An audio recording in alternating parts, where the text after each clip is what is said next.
संत साधु बन के बिछड़ू, वह घड़ी कब आएगी।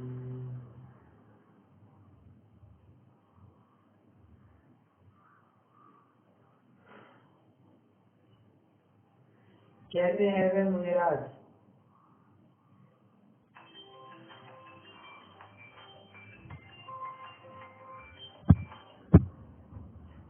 तो सर्वाधिक में ऐसी बात आई, अवाक विसर्गम, एक शब्द भी उन्होंने कुछ नहीं कहा।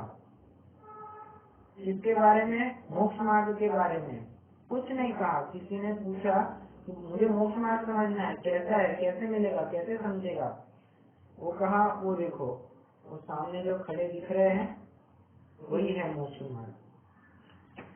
इसलिए कहा, कैसे है वे मुनिराज, अवाक विसर्गम, एक शब्द से भी नहीं बोला, परंतु वपुषाम निरूपयन्ति, अपने शरीर के एक एक रोम ही मोक्ष मार्ग का प्रतिपादन करने में समर्थ थे, उसका निरूपण करने में सक्षम थे। तो ऐसे अलौकिक जीवों की कैसी चर्या होती है, हम चर्या के बारे में विचार कर रहे हैं। 7 शेष गुणों की चर्चा में हम प्रवेश कर चुके हैं और कल मतलब पिछली कक्षा में हमने स्नानव्रत और अदंग धोवन, इन 2 व्रतों की चर्चा की थी। साथ ही साथ भूमि शयन नाम के मूल गुण की भी काफी चर्चा की थी। आज उसका कुछ हिस्सा बचा है, उसको पूरा करके अगले विषय की तरफ बढ़ेंगे। वैसे एक प्रश्न है, मुनिराज स्नान नहीं करते हैं, दांत नहीं घिसते हैं, तो उनका स्वास्थ्य कैसे बना रहता है?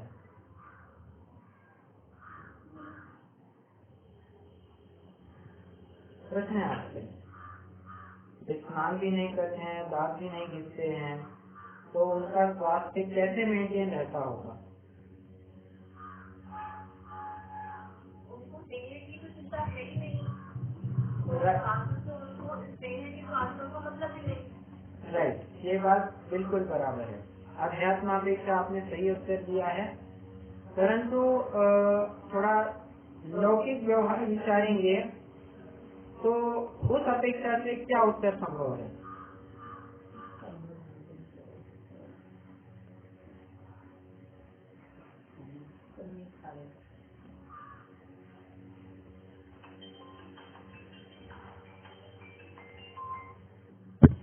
तो देखिए, बात ऐसी है कि मुनिराज अभी पूर्णतया एक प्राकृतिक जीवन जी रहे हैं। अनडाउटेडली वे जंगल में पाए जाते हैं और जंगल में पाए जाने वाला जीव किसी प्रकार की शांत शौकत के साथ, कोई आडंबर के साथ, समारंभ आरंभ के कार्यों के साथ नहीं पाया जा सकता। नग्न दिगंबर मुनिराज है, नैसर्गिक जीवन है, और जिस किसी भी जीव का पूरा जीवन नैसर्गिक हुआ करता है, प्राकृतिक हुआ करता है, उसे इन सब बातों की आवश्यकता नहीं होती है। देखिए, क्या आपने कभी किसी कोई केस सुने हैं जहाँ पर पशु को दांत घिसते हुए दिखाई दिए हैं?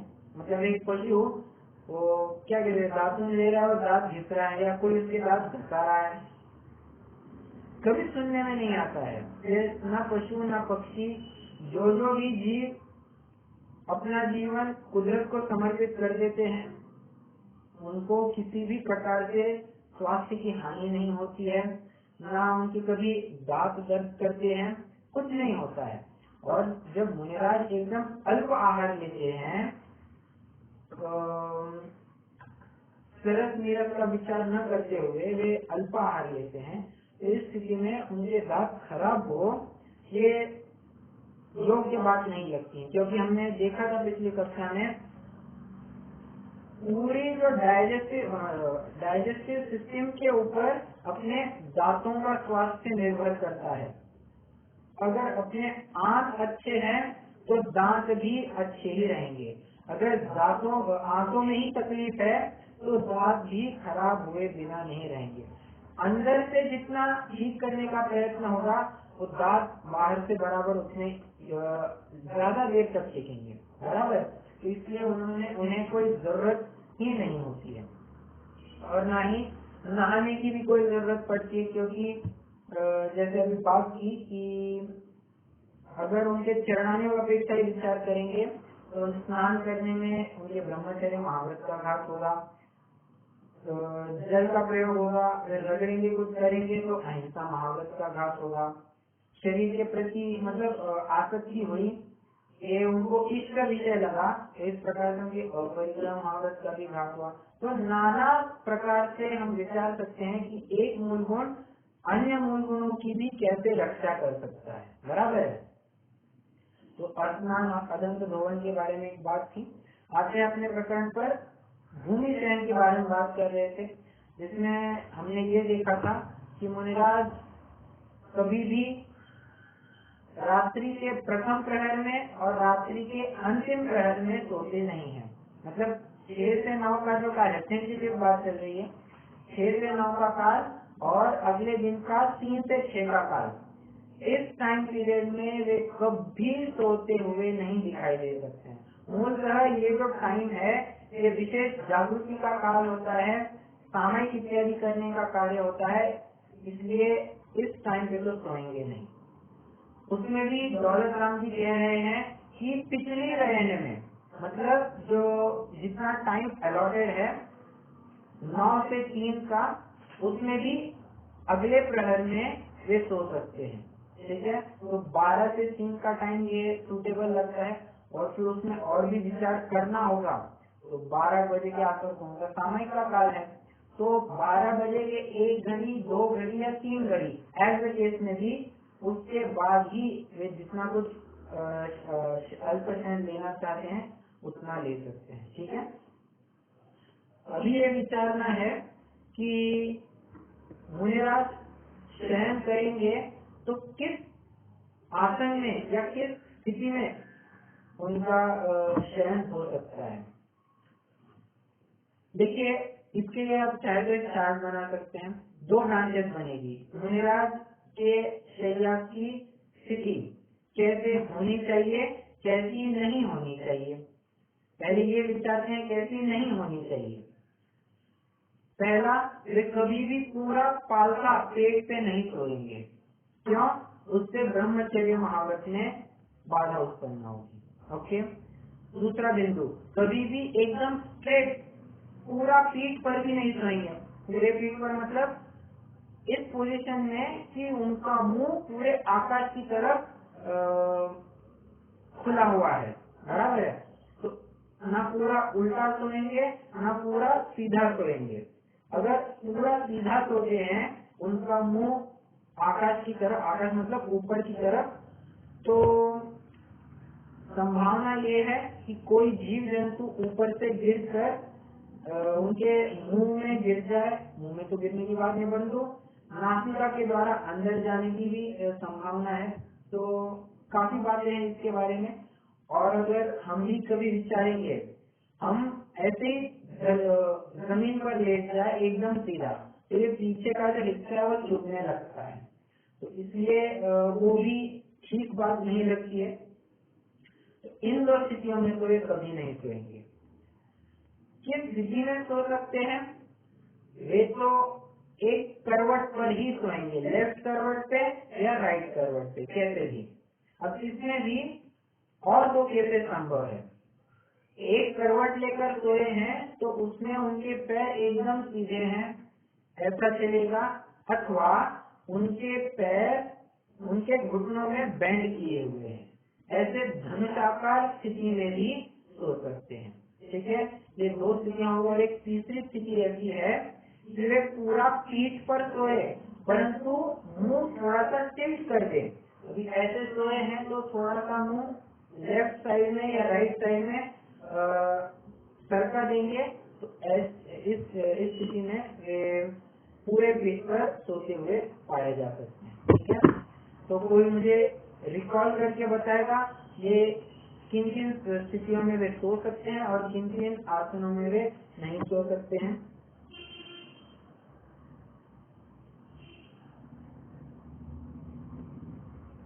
अगर वो बिल्कुल सीधा नहीं सोएंगे और बिल्कुल पूरा उल्टा नहीं सोएंगे। बराबर। अगर वो साइड मतलब साइड में सोते हैं तो पैर पूरे सीधे कर सकते हैं, या फिर जो है उसको नीचे तरफ से बैठ करके धनुषाकार में रह सकते हैं, राइट। या फिर जो है पूरा पीठ के बल लेके अपना मुंह जो है एक साइड पे से टिल्ट कर सकते हैं। राइट। तो इन 3 स्थितियों में वे अल्पशयन कर सकते हैं। ठीक है। अब एक बात विचारने योग्य है कि जिस भी आसन में वे सोएंगे वो आसन उनकी निद्रा पूरी होने तक वैसी ही बनी रहेगी, थोड़ा सा भी हिलेंगे डुलेंगे नहीं। अगर हिलने का प्रयत्न करेंगे तो विचार रात्रि का समय है, तो रात्रि के समय में अब जीव जंतु तो जंगल में रहने, जंगल में कहाँ पे कुछ लाइटिंग वाइटिंग होगी, बराबर है, तो कुछ जीव जंतु दिखने की संभावना कम है। और फिर अहिंसा महाव्रत में भी दोष उत्पन्न हो सकता है, किसी का परिमार्जन करना पड़ेगा उसके पहले। ये सब बातों को विचार करके ये बात सामने आती है कि वे एक ही आसन में, जिस आसन में सर्वप्रथम वे सोए हैं उसी आसन में उस समय की वे निद्रा भी पूरी करेंगे। हाँ, एक एक्सेप्शन ये बनती है, अगर बहुत ही रुग्ण अवस्था हो, वृद्धावस्था हो, तो वे आचार्य से सूर्यास्त के पहले, अपनी सूर्यास्त की सामयिक से पहले विचार विमर्श करेंगे और फिर एक बात रखेंगे कि महाराज मैं आज चाहता हूँ कि मैं 2 करवट बदलूं, मैं 3 करवट बदलूं, 4 करवट बदलूं, ऐसे जो कुछ भी उनको लगे तो वे उतनी करवट बदल सकते हैं। इसके बारे में आचार्य से बात करेंगे और फिर रात्रि के समय में जब करवट बदलने का समय आएगा तब सबसे पहले उनकी पीठी चलेगी, पीठी चलने के बाद फिर वे करवट बदल सकते हैं। ठीक है, तो ये बात विचारनीय योग्य है। और फिर अगले दिन वे इसका प्रायश्चित प्रतिक्रमण भी कर लेंगे। ओके, चलिए ये भूमि शयन की भी बात हो गई है।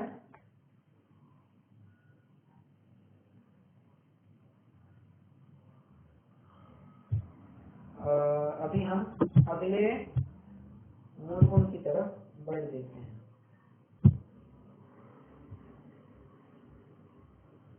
अगला छंद पढ़ेंगे।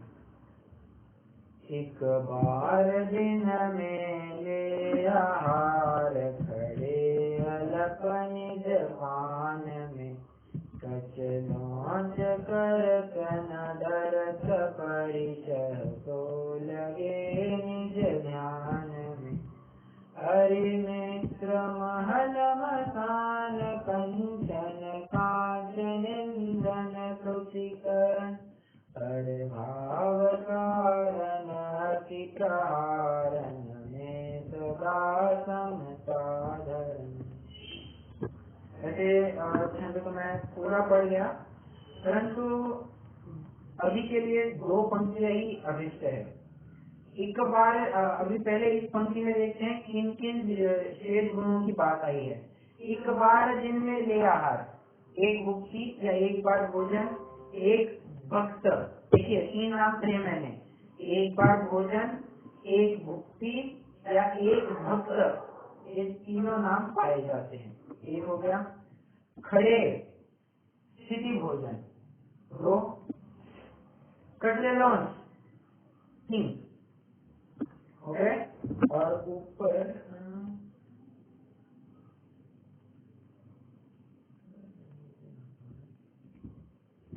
तो हो गए थे ना, हाँ नम्रता की चर्चा आपने बाद में करनी है, तो हो गए बराबर 7-6 गुण हो गए हैं। इसकी चर्चा करते हैं। एक बार भोजन और खड़े खड़े भोजन, इनको अभी चर्चा करते हैं, शेष गुण की चर्चा बाद में देखेंगे। देखिए मुनिराज भोजन करेंगे तो एक बार ही भोजन करेंगे, और कैसे करेंगे? खड़े रहकर ही भोजन करेंगे। आप कभी भी ऐसा नहीं पा सकते हैं कि कोई मुनिराज बैठकर पानी भी पी रहे हो, ऐसा कभी देखने में नहीं मिल सकता है। जो कुछ भी होगा खड़े रहकर ही होने वाला है। इतना भी है कि मुनिराज को अगर बहुत ही रुग्ण अवस्था हो, वृद्धावस्था हो, उनको खड़े रहने में दिक्कत हो रही हो, तो उस स्थिति में आचार्य स्वयं लगे तो आचार्य स्वयं भी जंगल से लेकर नगर तक उन्हें जंघाबल देकर मतलब कंधों के आधार से उनको सहारा देकर उन्हें नगर तक लेकर आ सकते, मतलब जहाँ पर वो श्रावक का घर है वहाँ तक लेकर आएंगे। परगाहन की विधि चालू होनी होगी, वे उनको छोड़ देंगे और आगे की पूरी प्रक्रिया वे आहार ग्रहण करने वाले मुनि को ही करनी होगी। इतनी तो शक्ति उनके पैरों में चाहिएगी कि वे खड़े रहे और खड़े रहकर वे आहार करें। इतना भी समझना कि कोई आचार्य, कोई मुनि, कोई श्रावक उनको घर में प्रवेश करने के बाद आधार बिल्कुल नहीं दे सकता है। क्यों, ऐसी क्यों बात है? आपको शायद आपने अगर पढ़ा होगा, एकनाथ समिति में 32 अंतरायों के अंतर्गत एक अंतराय आता है जिसमें ऐसी बात है, अगर उनकी पींछी, मुनिराज की स्वयं की पींछी उनको स्पर्श भी कर जाए तो आहार का वे परित्याग करेंगे, अंतराय समझकर वे आहार का त्याग कर देंगे। इतनी बात है। जब पींछी के ही स्पर्श का निषेध बताया है तो कोई श्रावक, कोई मुनि या आचार्य स्वयं भी आधार कैसे दे सकता है, स्पर्श तक कैसे कर सकता है? और अगर कहीं आधार को टेक कर करते हैं तो ये उनके अति आसक्त की बात रहेगी, मतलब वो दर्शाएगी कि मुनिराज बड़े आसक्त होकर भोजन में प्रवृत्ति कर रहे हैं। ओके, तो स्थिति भोजन के बारे में ये बात है। इतना भी समझना कि कोई मुनिराज जब स्पर्श करने की बात आ ही गई है तो कोई अंजलि को जोड़ने में भी उनकी मदद नहीं कर सकता है। तो मूल कंक्लूजन मुझे यही बताना है, जब भी आहार की स्थिति होगी वे मुनिराज स्वयं अपने पैरों पर खड़े रहेंगे। और पॉइंट नंबर 2, वो अंजलि कूट जो बनाएंगे, मतलब जो कर पात्र उनका होगा, वे स्वयं ही उसे जोड़ेंगे। कोई आकर उनके अंजलि जोड़े और फिर उनको आहार कराए, ये कतई संभव नहीं है। क्यों? ये अति आसक्ति के अंतर्गत चला जाएगा। ओके, मूलाक्षर आदि ग्रंथों में तो इतनी तक बात आई है कि जब भी कोई मुनि दीक्षा लेते हैं तब वे 2 प्रतिज्ञाएं करते हैं। क्या? जब तक मेरी जंघाओं में बल है और जब तक मेरे हाथों में बल है कि मैं अपनी अंजलि को स्वयं बांध सकूं, मैं तब तक ही आहार ग्रहण करूंगा। जिस दिन ये शक्ति खत्म हो जाएगी मैं समाधि की तैयारी चालू कर दूंगा। ये प्रतिक्रिया होती है। जैसे दूसरी जो बात कही, इसमें मैंने थोड़ी मेरी तरफ से कही, परंतु बात तो वैसी ही है कि जिस दिन भी मुनिराज, प्रतिज्ञा के अंतर्गत वो आती नहीं है, पर एक फैक्ट तो ऐसा ही है कि जिस दिन भी मुनिराज के शरीर से वो शक्ति खत्म हो गई स्वयं के पैरों पर खड़े रहने की और या अंजलि को जोड़ने की, वे समाधि की तैयारी करना शुरू कर देते हैं। ठीक है, तो ये स्थिति भोजन के बारे में बात थी। और भी बातें हैं, करते हैं चर्चा। अभी एक बार आहार के बारे में। एक बार आहार में ये समझना चाहिए कि मुनिराज एक घर में प्रवेश कर गए आहार के लिए और उस स्थिति में वायुओं की वे आहार करने के लिए खड़े हो गए। दादा उनके कर पात्र में कुछ डालने वाला था, उतने में कुछ अंतराय की स्थिति बन गई, कुछ दोष उत्पन्न हो गए, जिसको लेकर उन्हें वहां के आहार का परित्याग करना पड़ा। प्रश्न मेरा ये है, क्या मुनिराज किसी अगले घर में आहार करने जाएंगे या सीधे जंगल की ओर बढ़ जाएंगे?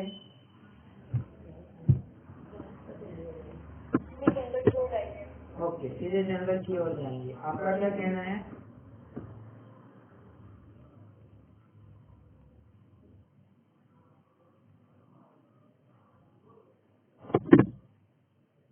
जी को बता दिया।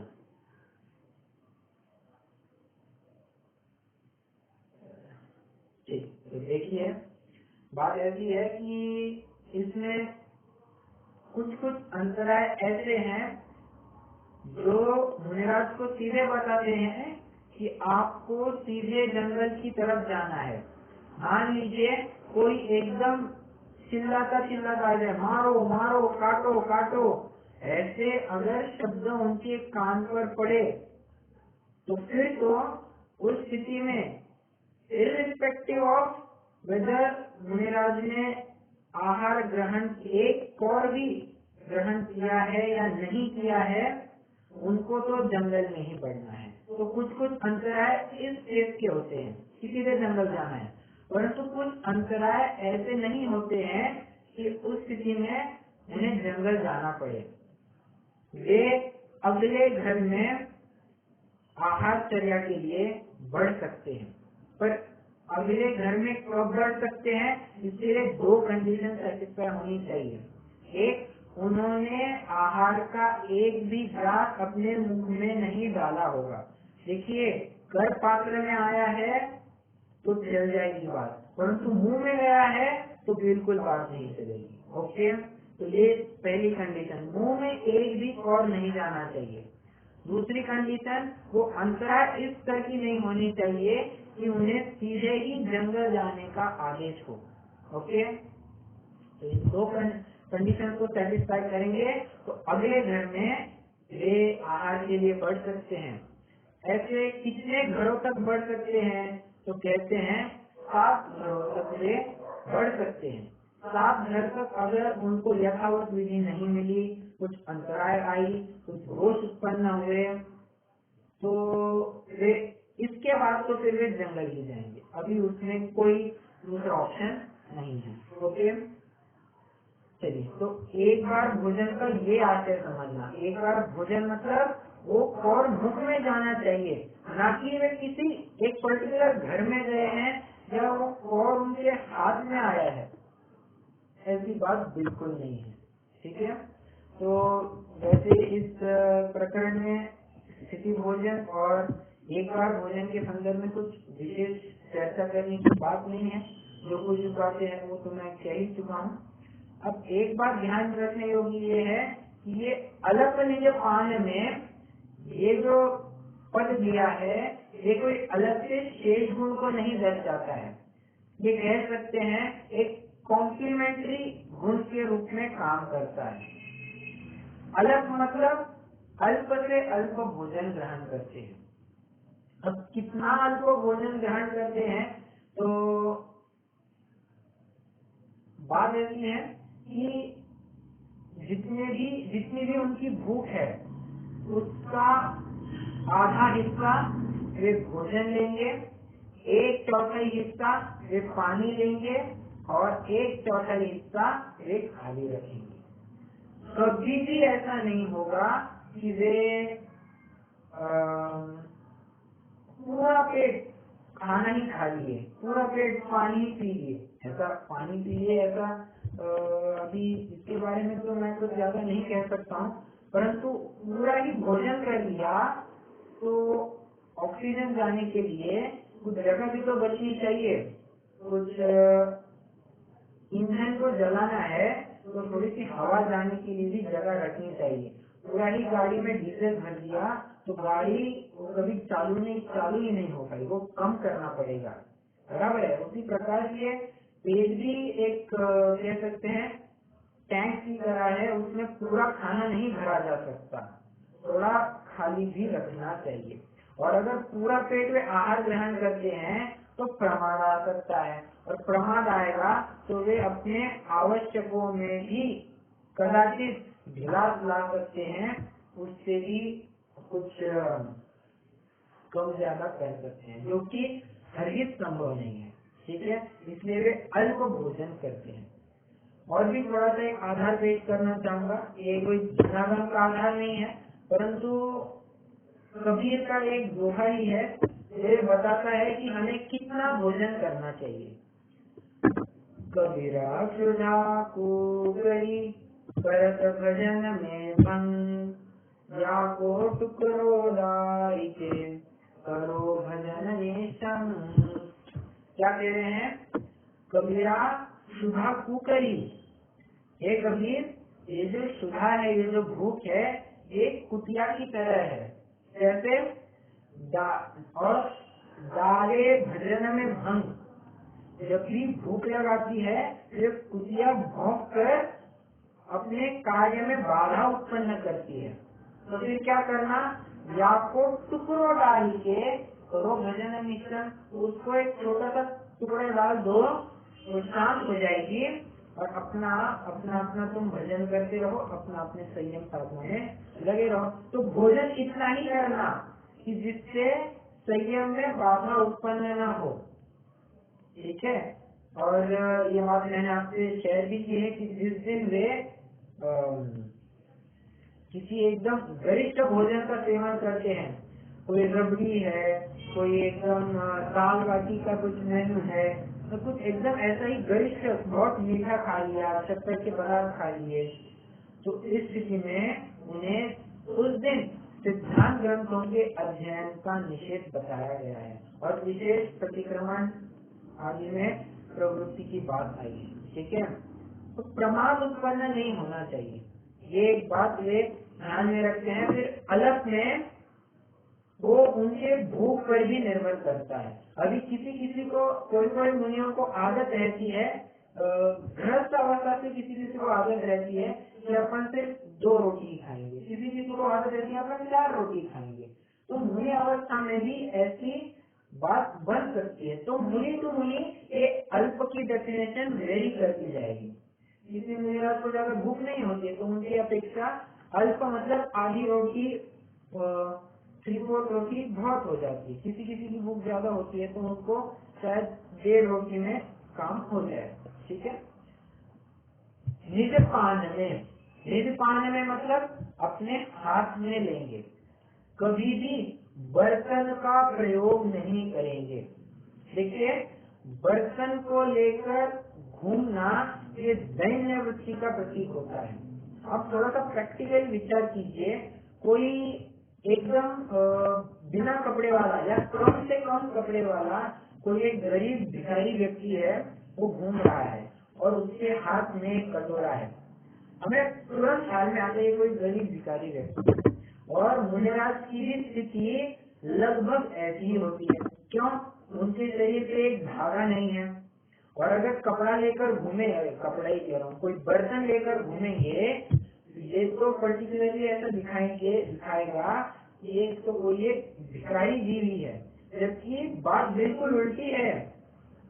ये भिखारी नहीं है, ये तो अभी क्या कहें, देखिए भिखारी में और मुनिराज में जमीन आसमान का अंतर है। बाहर की स्थिति हमें बराबर सेम दिखाई देती है, इसके पास भी वस्त्र नहीं है, इनके पास भी वस्त्र नहीं है, ये भी कुछ ज्यादा खाता नहीं है, कुछ मिलता नहीं है, ये भी कुछ ज्यादा खाते नहीं है, परंतु अंतर जो पड़ता है वो अंतरंग परिणामों से पड़ता है। वो गरीब को अभी भी लालसा पड़ी है कि मुझे कुछ मिल जाए, कुछ मिल जाए, उसकी शरीर के प्रति एकत्व है, वो शरीर के पोषण के लिए खाता है। परंतु मुनिराज किसके लिए खाते हैं? अपने संयम साधना के लिए खाते हैं, बराबर है।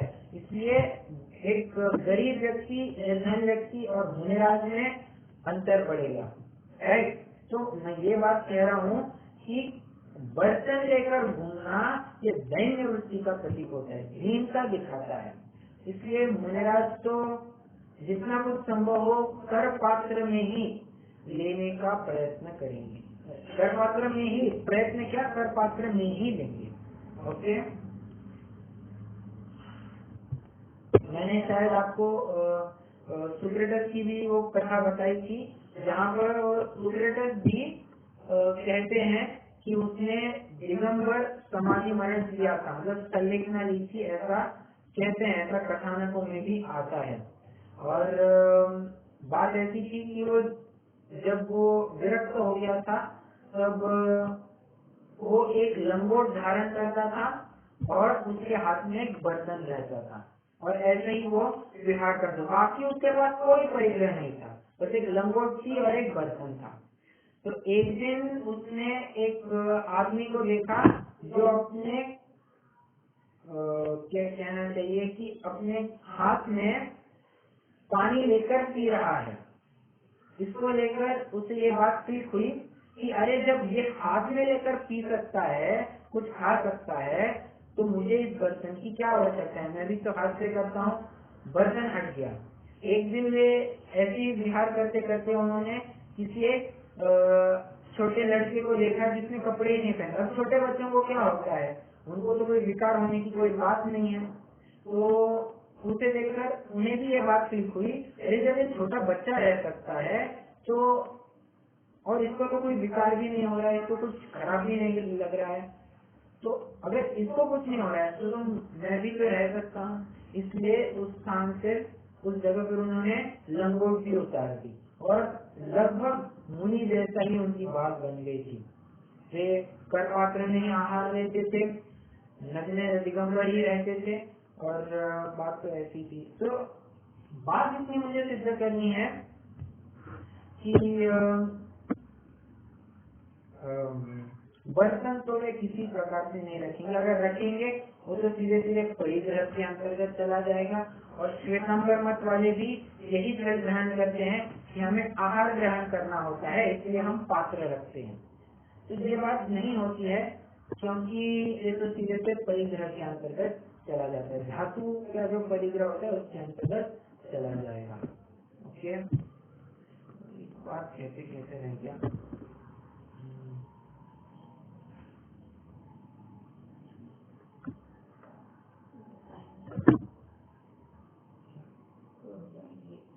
हाँ, वो तो बात हो गई। कब जाएंगे भोजन के लिए, ये तो मैंने पिछले बार भी बात रखी थी कि सूर्योदय होने के 3 घड़ी पश्चात वे आहार के लिए निकल सकते हैं। देखिए थोड़ा सा शब्दों पर बहुत, जब बात आई गई है तो थोड़ा सा विचार करते हैं। आहार के लिए कब निकलेंगे? सूर्योदय होने के 3 घड़ी पश्चात आहार के लिए निकल सकते हैं। और कब तक आहार ले सकते हैं? सूर्यास्त होने के 3 घड़ी पहले तक उनका आहार संपन्न हुआ होना चाहिए। मतलब किसी भी बेला में निकले हुए होंगे, या तो सुबह की बेला में या शाम की बेला में। सुबह की बेला में निकलना होगा तो 3 घड़ी पश्चात निकलेंगे, और यहाँ शाम की बेला में अगर निकले होंगे तो फिर सूर्यास्त के 3 घड़ी पहले तक उनका वो विधि पूरी हो जानी चाहिए।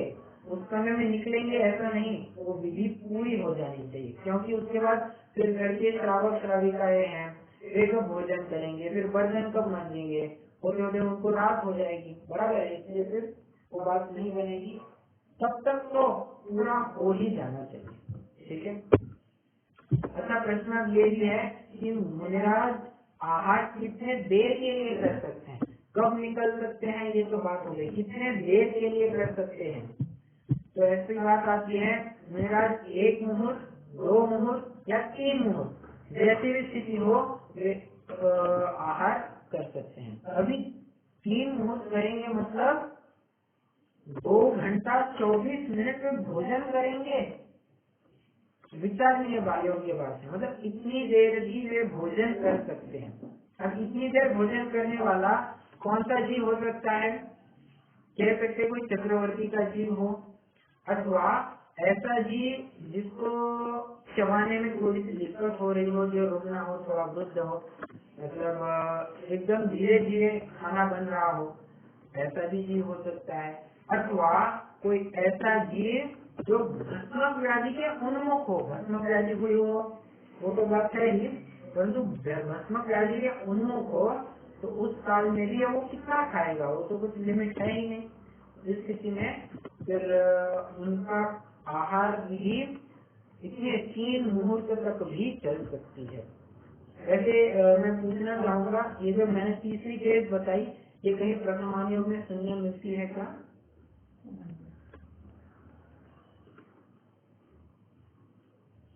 कोई मुनि, कोई आचार्य? राइट। तो समंत भद्राचार्य को हम सुनते हैं कि उन्हें भस्म व्याधि हुई थी, तो उनके भी केस में कुछ ऐसा ही हुआ होगा कि जब अभी देखिए भस्म व्याधि ओवरनाइट तो नहीं उत्पन्न हो गई कि आज एकदम ऐसे चल रहा और अचानक से कल एकदम अग्नि इतनी प्रज्वलित हो गई कि कुछ भी आ रहा वो एकदम स्वाहा होने लग जाए, ऐसा तो नहीं, ग्रेजुअल प्रोसेस होती है। तो जब वो फाइनल स्टेज तक पहुंचने के पहले की जो स्थिति होगी, उस अवस्था में हो सकता है कि आचार्य समंत भद्र के केस में जब वे मुनि थे तब भी उनकी ऐसी बात हुई होगी। बराबर है, ठीक है।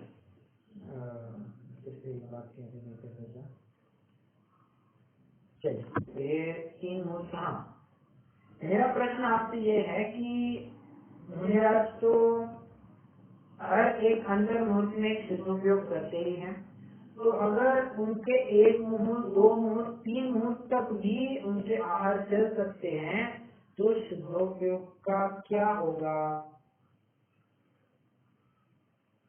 तो जवाब देगा। तो 1 सेकेंड में भी कर सकते हैं ना? राइट। उस शुद्धोपयोग की जो प्रक्रिया है, देखिए हम मेरे भी ये कंसेप्शन रहा है कि शुद्धोपयोग करना है मतलब वो उत्कृष्ट अंतर मूर्ति रखा हो, मतलब 48 मिनट लगते होंगे, बट ऐसी बात नहीं है। वो शुद्धोपयोग की जो बात है, इवन गृहस्थों के लिए भी वो कुछ चंद समयों की बात है। सेकंड कहना ये तो बहुत स्थूल बात होगी, शुद्धोपयोग चंद समयों में भी हो सकता है, ठीक है। और मुनिराज तो इसमें अभ्यस्त है, ज्ञान ध्यान तपो रखता, और जिनका पूरा जीवन ही शुद्धोपयोग रख रहा है, वे तो ट्रेन है इस बात में। तो उठते जागते सोते बैठते खाते पीते चलते किसी भी कार्य करते समय उनका शुद्धोपयोग बराबर से हो सकता है। अभी कैसे हो सकता है, हम थोड़ा सा प्रोसीजर वाइज विचारेंगे, मतलब आहार करते करते भी उनको कैसे शुद्धोपयोग हो सकता है ये देखेंगे। देखिए, जब आहार उनके कर पात्र में आया तब शोधन करेंगे, उसका शोधन करेंगे मतलब बराबर से देखेंगे कहीं कुछ जीव जंतु नहीं, कुछ बाल वाल नहीं दे रहा है, और फिर उसको ग्रहण करेंगे। तो जब शोधन करेंगे तब छठवां गुणस्थान करेंगे, मतलब शुभोपयोग में आए, क्यों? उपयोग लग रहा है उस कार्य में, इसलिए छठवां गुणस्थान हो गया। अब आहार मुंह में ले लिया, चबाना है, चबाने के लिए ऐसा कोई विशेष उपयोग लगता है नहीं, तो इस स्थिति में वो 7वां गुणस्थान बन सकता है, शुद्ध उपयोग हो जाएगा।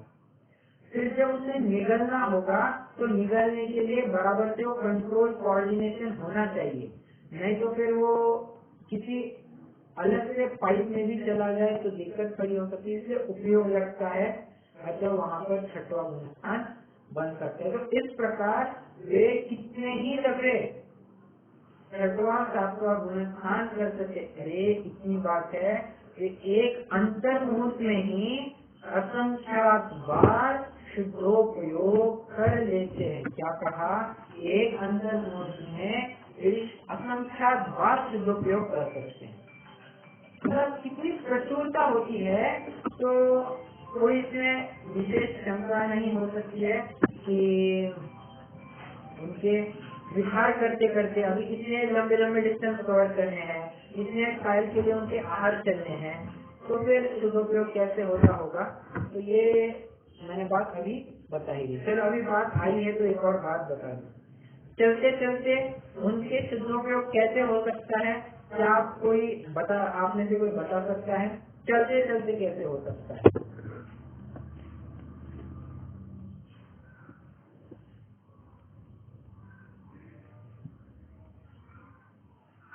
कभी वो मिट्टी चेंज करते वक्त परिवर्तन करते हैं तो उस टाइप से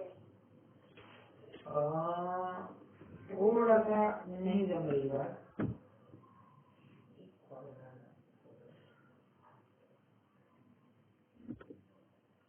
ये तो नीति का पालन करते हो तो वो फुल कॉन्शियस होना पड़ेगा। राइट, तो उस समय में तो शुद्ध उपयोग होना। आपने आधा जवाब दे दिया, चलो मैं अब बाकी का बता देता हूँ।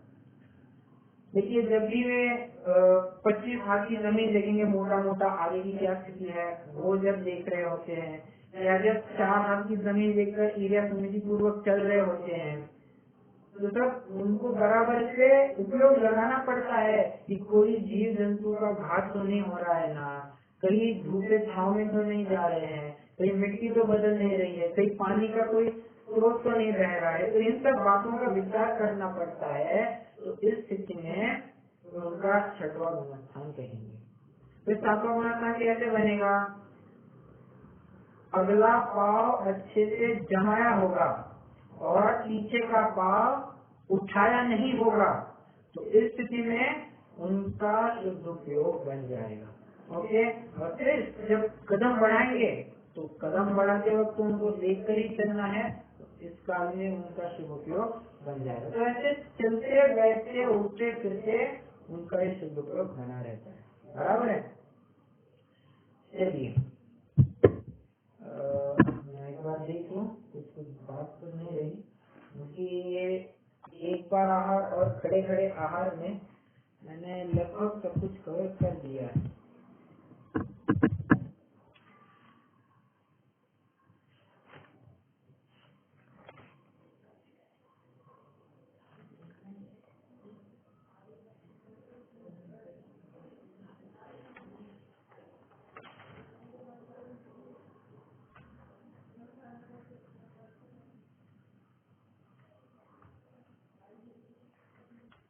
हाँ जी,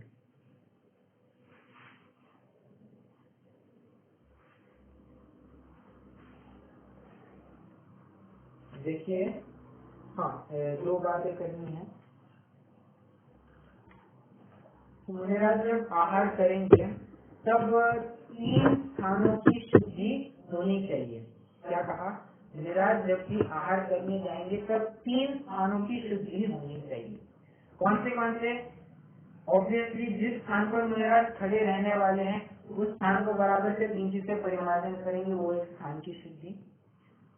दूसरे स्थान का जब जहाँ दातार खड़ा रहने वाला है, जो श्रावक दान देने वाला है भक्ति पूर्वक, तो वो जहाँ खड़ा रहेगा वो स्वयं अपने स्थान का परिमार्जन करेगा। ये दूसरा। और तीसरा स्थान वो है, जब देखिए मुनिराज कर पात्र अपने नाभि से आसपास थोड़ा आगे रखेंगे, तो हाँ मतलब शरीर को चिपका कर तो नहीं रखेंगे, थोड़ा आगे रखेंगे, तो वर्टिकली डाउनवर्ड वो जो स्थान आता है जहाँ पर कुछ गिरने की संभावना है, मतलब कर पात्र रखेंगे कुछ तो गिरेगा ही, मतलब हाथ से गिरने की संभावना है ना, वो जो स्थान है वर्टिकली डाउनवर्ड, तो वहाँ पर भी श्रावक उसे परिमार्जन करेगा। ठीक है, तो मुनिराज अपने स्थान का शुद्धि करेंगे और बचे हुए 2 स्थानों का शुद्धिकरण श्रावक करेगा। ओके, तो श्रावक किससे शुद्धि कर सकता है? तो कोई सूती वस्त्र हो या उसके पास अगर पिंची उपलब्ध हो तो उससे भी वो परिमार्जन कर सकते हैं। ध्यान रहे, वो जब भी परिमार्जन करेगा उस स्थान का, वो किसी भी वस्तु का मुनिराज को स्पर्श नहीं होना चाहिए। मुनिराज को किसी प्रकार से कोई स्पर्श नहीं होना चाहिए। ओके, चलिए, ये एक बात हो गई। अभी स्थिति भोजन के क्या क्या फायदे हैं ये थोड़ा सा विचारेंगे। वैसे आप गेस कर सकते हैं क्या स्थिति भोजन के क्या फायदे हो सकते हैं? रीचा दीदी आप जरा रुको। मुझे तो स्थिति भोजन मतलब, देखिए स्थिति भोजन मतलब खड़े खड़े भोजन करना। अच्छा, मतलब वो स्थिति, देखिए खड़े खड़े भोजन करने से प्रमाद नहीं लगेगा। राइट, खड़े खड़े भोजन करने से प्रमाद नहीं लगेगा। और कुछ ख्याल ना दिए, पॉइंट बराबर है।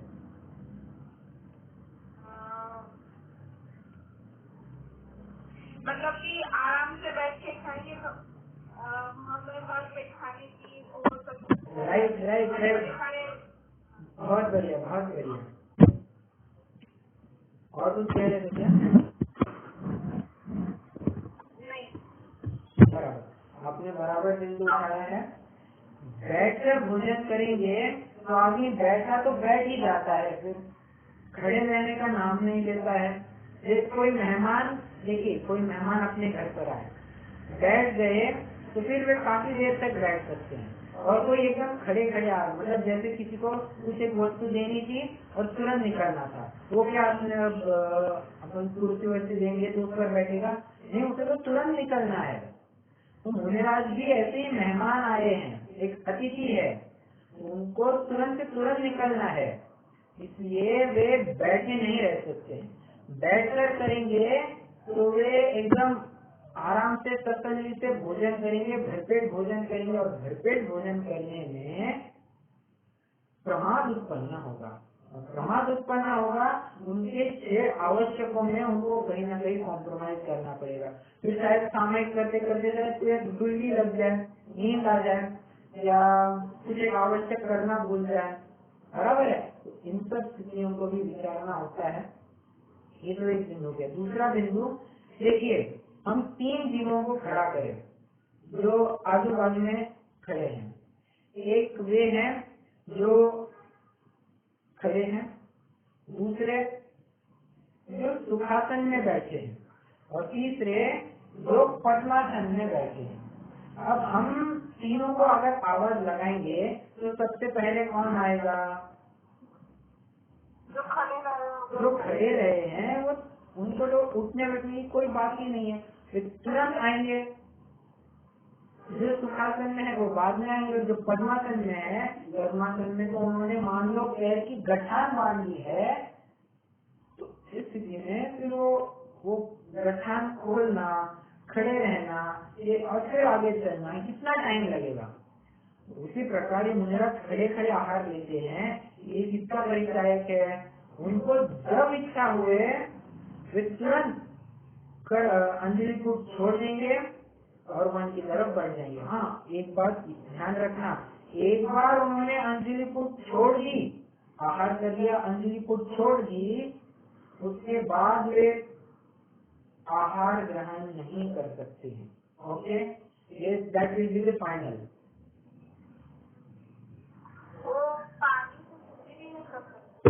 पानी की क्या बात होगी अपन नेशनल समिति में चर्चा करेंगे, थोड़ा सा बने रहिए, ठीक है।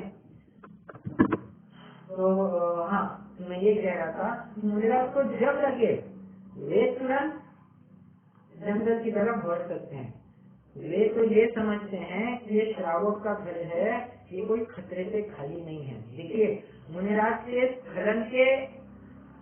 स्खलन का मुख्यतया एक ही अवसर बन सकता है, थोड़ा सा बाहरी परिप्रेक्ष्य में विचार करेंगे तो, जब भी उनका श्रावक के साथ कोई संपर्क बनता है। अब श्रावक के साथ संपर्क बनने की 2 संभावना है।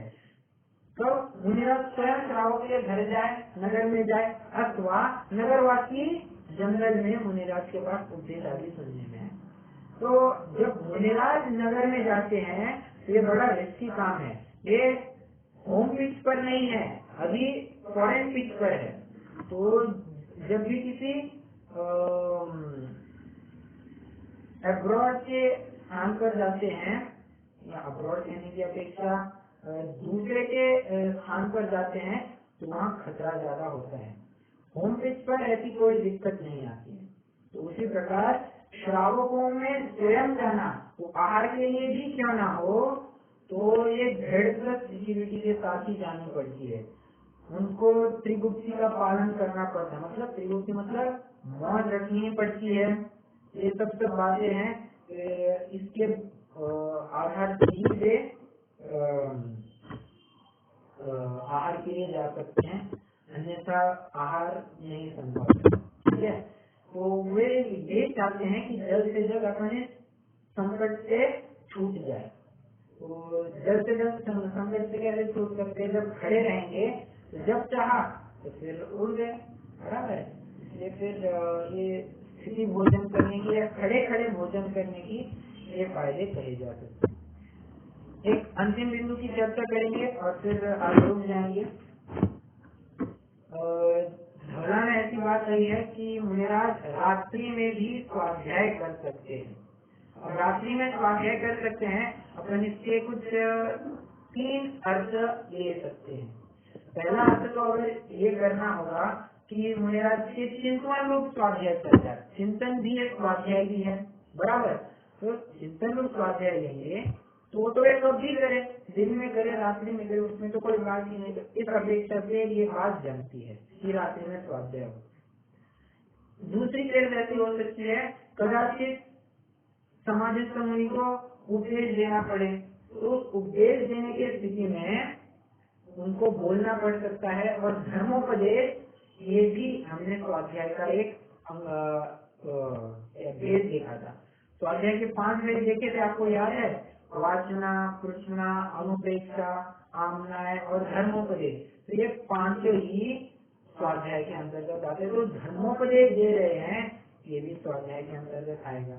अच्छा, अगर कोई ये बात करे कि नहीं, मुनिराज तो पर्टिकुलरली शास्त्र स्वाध्याय करते हैं, मतलब ग्रंथ लेंगे उसको पढ़ेंगे, तो वो बात कैसे जमेगी? देखिए, जब भी रात्रि में प्रकाश खूब होता है चंद्रमा का, देखिए, हाँ, चंद्रमा का थोड़ी सी बात आ गई है, लीक से हटकर है, परंतु बता दूं, चंद्रमा का अपना स्वयं का प्रकाश होता है। ये जो आज का भूगोल मानता है कि सूरज चंद्रमा के ऊपर अपनी किरणें डालता है और फिर चंद्रमा उसको प्रतिबिंबित करके धरती पर लाता है, तो ऐसी बात नहीं है। चंद्रमा का अपना स्वयं का प्रकाश होता है और सूर्य का अपना स्वयं का प्रकाश होता है। ये हम तत्वार सूत्र के 3रे अध्याय में खूब विशेष चर्चा करने वाले हैं। ये भूगोल का एक अलग सा टॉपिक है, इसलिए भूगोल का जो टॉपिक है कम से कम 2-3 महीने लेने वाला है। तो ये बहुत बड़ा टॉपिक है, रोचक टॉपिक है, तो ये बाद में कभी चर्चा करेंगे। मुझे तो ये कहना है, जब भी कभी बहुत उजाला पाया जाए वातावरण में, तो फिर उस स्थिति में ये जो ताड़पत्री के ग्रंथ है उसको ऐसा ऊपर रख सकते हैं।